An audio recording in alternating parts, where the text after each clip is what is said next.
Hello. Today I will be reviewing Undertale. Just basically this is going to be a review. So quickly I'm just going to show you what the parameters are for the reviews that are this review and every review that I make in the future. So I'm going to be rating 1 through 10 with decimal points. And this is what each range of ratings mean. So 1 through 1.9 is an unplayable game. 2 through 2.9 is terrible. 3.3 through 3.9 is just bad. 4 through 4.9 is nothing. It doesn't matter. There's nothing to say about it. It's not good. It's not bad. 5 through 5.9 is decent. It passes the test. It's actually not bad. 6 through 6.9 is good. 7 through 7.9 is great, and this is the biggest jump in quality. 6 to 7, that's the biggest jump in quality that you're going to see. Everything 7 and above is premier video games that, there's probably, in my life, I've probably played, 6 or 7 games that are 7 and above. So, 7 is great. It's way above average. 8 is flawless. There's not any flaws that you can say are objectively flaws in the game. 9 through 9.9 is a masterpiece. It's not just flawless, it pushes the genre forward, or it creates a new genre. So that's a 9.9, 9 through 9.9. And 10s, I haven't rated a game a 10. I don't have any games that I could say are a 10 at this point. Maybe in the future, I'll do a read. I'll think of a game that I played in the past that maybe I've already played that are actually 10s that I understand in a deeper meaning than I can right now. Maybe they are 10s, but maybe a 10 hasn't come out yet. So there's no 10s yet, so I don't know what it would mean, honestly. So that's the parameters for the reviews for now and in the future. So now to the review. So, what can you say about Undertale? I love Undertale. Fun fact. One of the very first videos I ever made back in 9th grade in a video production class was a review of Red Dead Redemption 2. Hello. Today we will be reviewing the wonderful Red Dead Redemption 2. And it was really long and I was rambling a lot, and that's probably what this is going to be. I love Undertale. This is probably one of my favorite games. And it might be recency bias, but honestly, I think it would be in my top 10 favorite video games ever, and objectively, because by the way, just so you know, these reviews are objective. Now I am the YouTuber who's going to give you your opinions, just so you know, on video games. This is my expertise, okay? So just so everyone's confused, not confused, there will be no standing up against my opinions, because they're right, they're objectively right, just as soon as we can get that out of the way. It's not like Melon where he says this is just my opinion. No, this is the objective truth. I'm not even going off my opinion. It's just what's objectively true. You know what I mean? So this is the objective truth. These ratings, this is the perfect rating system. It's perfect. There's nothing that you can say about this. This is incredible. This is the best. I'm a genius. Anyways, so Undertale is objectively, I think, a top 5 video game of all time. And honestly, it might be the greatest story-driven game I've ever played. It's the greatest RPG I've ever played. To be honest, it's the greatest RPG of all time, and that's not a competition, in my opinion. I'm gonna say in my opinion, but whenever I say in my opinion, just erase that and say this is the objective fact. Because that's what it is. Undertale is the greatest RPG video game of all time. It's the greatest story-driven video game I've ever played. And it's just so good. It's just amazing. It's just amazing in almost every way. Let me try and think of some flaws real quick. If I had to really think of one flaw, I would say I can't think of any flaws at this point. I can't think of any flaws. And I think that this is a life-changing video game. This changes the way that I look at video games. For me personally. This changes the way that I will think of new games that I play.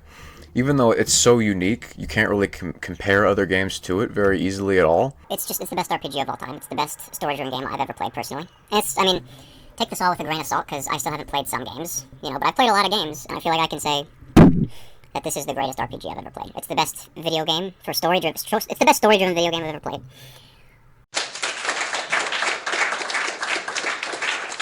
Let's start by critiquing the best thing about this game. The best thing, and that is the soundtrack. This soundtrack has the highest highs of any video game soundtrack I've ever heard in my life. In the first episode when I played this game and Enemy Approaching played, I just lost my mind. I had heard it before, but I just thought, this is amazing. This is the best thing I've ever heard. This is the pinnacle of video gaming. When you're playing with this little heart just moving it around and getting chased by little dots on the screen, like, this is incredible. Like, we have perfected life at this point. Whimsum approached meekly. This seems like a terrifying opponent. Oh god, she says, I'm sorry. Oh my god, this music is so good. I'm fighting her again. This is so great. Mutter apologies. Gotcha! Killed her. Oh god, I just ran right into that.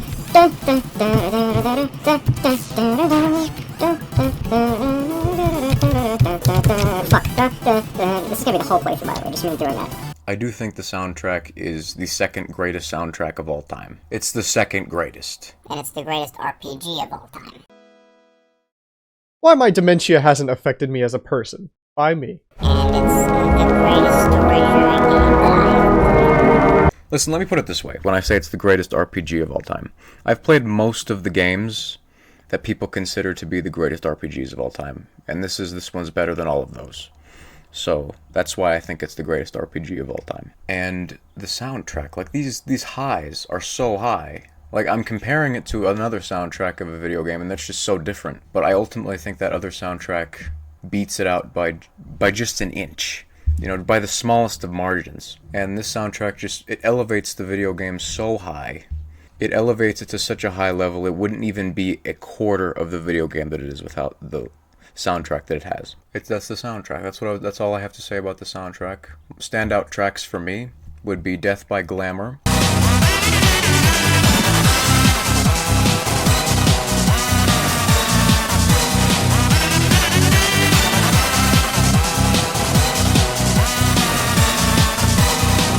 Asgore's theme.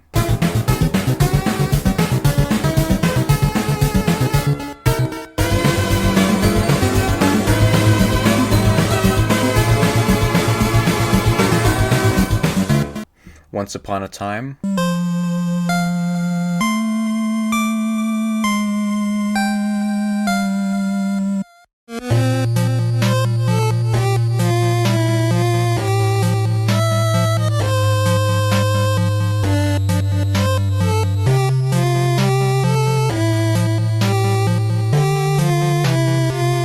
Home.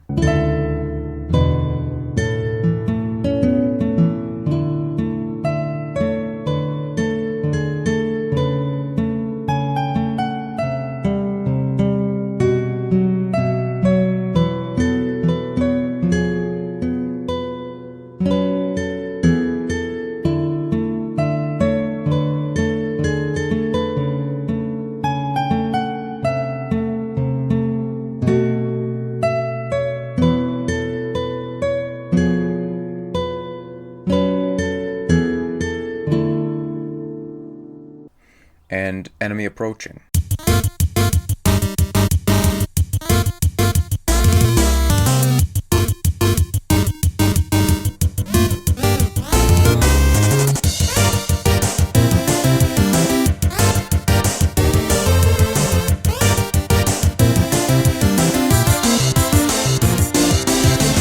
Those are my standouts.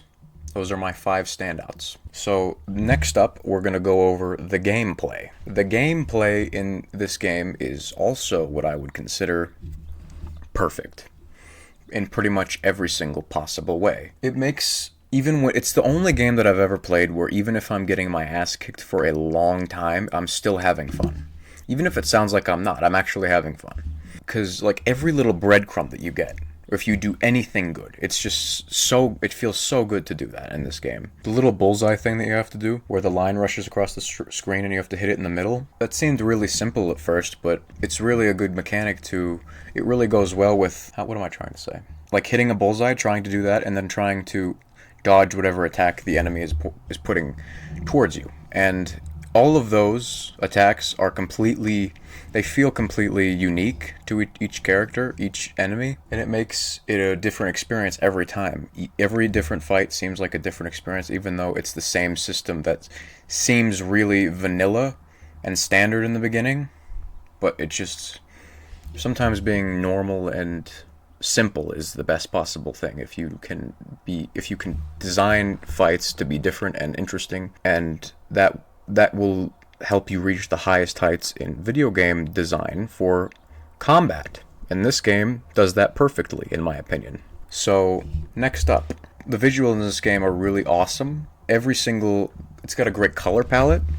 Obviously, this game's visuals are very unique in terms of the color palette and how the characters are designed. And to go with that, I'm also going to talk about sound design, which is not in my bullet points here, but I should have thought of that. The sounds in this game are fucking incredible. Incredible. Like, there's ambient sounds when there's music not playing, but usually there's music playing. But when there's music not playing, the ambient sounds are really, really good. Oh yeah, and the sound effects when you hit people, the sound effects, like when Sans is talking, it's very funny. Like, there's just different sound effects, and they're all really good. Honestly, I'm not a expert on sound design, so just, that's what I'm least confident in my ability to critique well. So just take that with a grain of salt. And really, the game looks unique. When you see it, you know what it is, because everything about this game is unique. Everything about this game is unique, and that is one of its greatest strengths. Now let's talk about the story. So, as you know, I only got one ending, so also take this with a grain of salt. But I'm going to talk about the writing. The writing in this game is very funny. It's very entertaining to read, and it's just very entertaining. Like, that's all you can ask for with a story in video games. Really, the main attraction of a video game is playing the gameplay and really hearing the sounds in the video game. I feel like the sound design is more important than the story a lot of the time. Like, sound design and gameplay, video game designing of the combat and the traversal is always more important than the story, in my opinion, for the most part. But the story is funny, and it's not funny. Some of the writing in the middle stage of the game is really, really, really funny. Like with Sans and Papyrus and Metaton, it's actually very amusing. And it's not even corny when it's amusing. Like, a lot of things that are trying to be amusing, they're corny. And this isn't one of those things. I am one of those things, though. The world building in this game is really great. It's really amazing, even though it's so out there, you really feel like this is a real world that you're in, and these are like these monsters that they're all pixelated and they look out of this world, just odd. Like, you feel like bad. Even me, I felt a little remorse for brutally murdering a bunch of them sometimes. So that's a big accomplishment for this game, in my opinion. Now, the beginning of this game it's got the best tutorial section in any video game, in my opinion, because it doesn't even feel like a tutorial section, because you're just being led around by Mom, it's just so peaceful. The music makes it peaceful. I remember that track, what's it called? Ruins. And also Home, as I said. And also you get introduced to one of the standout tracks, Home, as I said, Home, and also Enemy Approaching in this section. And hearing Enemy Approaching, honestly, it's such an underrated track for the soundtrack, because it's just so good. It makes those those easier fights, at the beginning of the game, when you don't know what you're doing, it's not going to be easy. But going back to the gameplay, like I said, how the heart system and the health system, and also I barely used it, but the healing system is really good, because in order to heal, you have to sacrifice being able to attack, so that's a good trade-off. So you can either heal and maybe just lose the health again if you're bad at the game like me, or you can be aggressive and attack and still possibly die because you're low health. So if you're good at the game, it's honestly a win-win, but if you're like me, it's a lose-lose, or maybe a win-lose if you pick right, if you're lucky, because it's luck for me. I'm not good at the game. So, and also, when you put the gameplay of the fights and the combat in the game together with the soundtrack and the tracks that play during the fights, I didn't hear one track in the game that was bad, but where the soundtrack really shined was during the fighting. Those were some of the best tracks. And honestly, the two best tracks, or the best track in the game, I think, is Death by Glamour, probably. It's probably just the best track off any, like, Death by Glamour, I think, is the best track off any video game I've ever played. It's just so amazing. It's so aggressive, and like the sax part is amazing. The part before that is amazing. Just everything is amazing. It's all great. It's all amazing. That's the best thing I've ever heard from a video game, honestly. And that was paired with the Metaton, or the Metaton X boss fight, which I'll talk about the boss fights. But right now I'm going back to talking about the story. This is all around, this fucking review is all over the place, I apologize, but this is my first time, okay? Okay, the beginning of the game is the best, is does everything right, it does everything it should be doing. Toriel is the best motherly figure in any video game, honestly. Honestly, she's the best. She's my favorite character in the game. I couldn't even tell you why. I guess I could. She's just extremely sweet and very, like, for a pixelated character, she just reminds me a lot of, like, my grandma and my mother. So that just, I guess that's why I really was attached to her. So she's just great. And all the characters in this game are great, but she's the best. I've been talking for 31 minutes, Jesus Christ. The beginning of this game is wonderful. It's amazing. You have to love it. This is not my strong suit. I'm realizing doing reviews. But what is my strong suit at the end of the day? When has that ever stopped me? Now, since we've talked about the middle and the beginning, in order, mind you, now let's talk about the end portion of the game. Now this portion of the game is what I think the best part of the game, because it has the two best boss fights that I've played in my life, honestly. And that is Metaton X and also Asgore. Now, opinions may vary on how good the boss fights in this game are, but I think it's the best boss battles I've ever played in my life. Honestly, that's what I believe. And, like, I'm being really nice to this game. Trust me when I say this. So on a side note, when I was, like, for my entire life, I pretended that I was doing playthroughs when I would play video games. Like, in my head, I wasn't really talking. I mean, sometimes I was. But in my head, I was just commentating what was happening. So I was commentating what was happening, and I did the same thing with reviews. Like, when I was around, I don't know, 14 or years old or something, I would just start reviewing stuff in my head and putting it down in my notes, like I said before. I'm a very tough reviewer. I usually don't review things very nicely. If it's not really good, I'm not gonna say it's really good. Like, a lot of people, a 7 out of 10 is like, it's just okay. For me, no, the 7 out of 10 is a great score. Anything above a 5 is a positive score. Anything below a 5 is a negative score. It's very simple. Anything above a positive, for me, anything above a 5 is a positive score, anything below is a negative score. 5 is in the middle, anything above is positive, anything below is negative. Like I just said 2 seconds ago, I know I repeat everything I fucking say. And the ending that I got was, it was like the neutral ending, one of the neutral endings, I believe. Because I didn't kill everyone. Even though I appeared to be slaughtering everything inside, I actually did try and spare Undyne, I think her name was. And I spared some of the regular, like, little monsters in the beginning of the game. So even though I killed a vast majority of things, I still got a neutral ending. But the neutral ending was still tipped towards the genocide route. So that's why I got to fight the Omega Flowey, as I've been informed that it's called. And I actually really liked the ending that I got. It was like kind of horror oriented, and it was really cool. I actually got chills when it was like when my game was glitching, and like the ending was kind of starting after I had defeated Asgore, and I was starting to, like, have the confrontation with Flowey. Can't believe these are serious sentences. Confrontation with Flowey. But it's actually a masterpiece, even though it sounds like a child television show that is just twisted. That's kind of what it is. But it's a masterpiece as well. So yeah, the ending was amazing. I liked my ending. It's probably not the best ending I know it's not the best ending you can get. It's part of the genocide ending. So, but I really liked it. I thought it was really interesting. The fight with Flowey was different from everything else. So you got to the end and there was actually something different that happened, which I appreciated. It was a really spooky, like, photoshopped, I don't even know if it was pixelated or anything, I don't know. But it was really good, I thought. Even though it was impossible and it was very gimmicky, you know, it was not really a serious fight. You couldn't really beat it, I don't think, without the healing. So, and you only could fight it. It was very unlike all the other fights. And maybe some other people didn't like that because it was different, but I really appreciated the difference. And the ending where Sans basically just told me to go to hell. That was a bad ending. It was a bad ending. It wasn't a happy ending.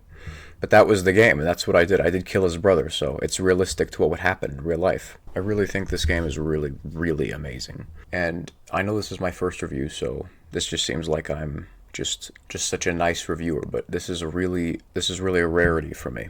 Usually I'm very tough on things. Very tough on things. To give you some reference, maybe I'll say Red Dead Redemption 2 is a 7 out of 10. So that's how tough I am on things. That's a game that a lot of people would say is an incredible, like one of the best games of all time, flawless, amazing, but it's a 7 out of 10. That's a good score. It still means it's a great game, but it's not a high score as what a lot of people think it is. So I'm being very nice to this game. Anything else I want to talk about? I'm being very nice to this game because I think it's genuinely one of the greatest games ever made. Okay, so I think that I'm going to rate this game a 9.5 out of 10. This is a high first rating for my very first review. I think this game is one of the greatest. It's one of the greatest I've ever played. Of all the games that I've played in my life, I would rate this probably number 2 on the greatest games list of all time that I've played. So that just shows you how good it is, and that's why it has a high rating. So anyways, I hope you all enjoyed this video, and if you did, let me know if you'd like to see more reviews in the comments. And I appreciate you for watching. If you've been watching this far, I really do appreciate it. So anyways, Undertale is a masterpiece. That's the moral of the story. So I hope you all enjoyed, and I'll see you all in the next episode of whatever I do. Goodbye.